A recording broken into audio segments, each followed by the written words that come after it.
Join us as Dr. Ramah Wagner, DC, shares with you the 3 essentials for healthy discs. First, structural correction of the spine. This involves regular chiropractic adjustments. Second, spinal decompression therapy. Third, physical therapy and spinal rehab. Taken together, these 3 strategies will give you healthy discs. Let's join Dr. Ramah as she shares this important information with us. Hi, welcome to my spinal decompression website. I'm Dr. Ramah Wagner. I'm the chiropractic physician here at Wagner Chiropractic. What I want to talk to you about today is how to heal discs from my perspective. How this came about, I kind of created my own program for when there's a disc herniation based on my own injuries and some of the injuries I've seen over the years. I know many doctors use spinal decompression, and often with spinal decompression they don't do too much else besides a little spinal rehab. But I believe in a 3 triune type of effect in order to bullet point in to true healing of the disc.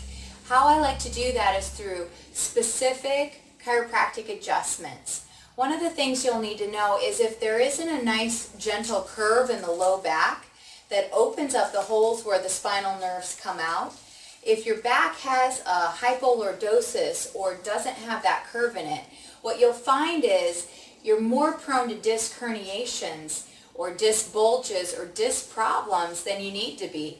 So until we manage the spinal corrective state of the spine, you'll probably have a predisposition to blow another disc by just bending over and picking something up. So we want to structurally correct your spine.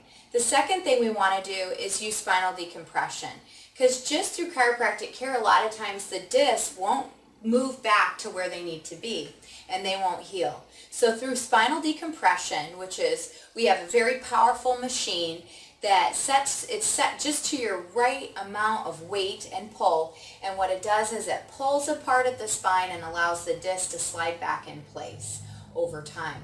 So that's very important to actually move the disc back. And then the third thing I like to use is to use passive and active spinal rehabilitation, including a cold laser. Cold lasers are frequencies that can hit the cells on the disc and actually regrow on a cellular level the disc and heal the tissue, rebuild the tissue. So as we progress on the spinal corrective adjustments, adding into the spinal decompression to be moving the disc back, then healing the tissue on a cellular level, and also rehabbing the spine for long-term benefit. This way I found you don't end up paying a huge amount of money, getting your disc better, and then 6 months later being right back where you started. I truly believe that through this triune approach to disc healing, you too can have long-term change in your health and possibly even avoid surgery in the future. So disc healing can be yours, it can be done, and there is hope. Please call our office, make an appointment with me, and I'll show you how.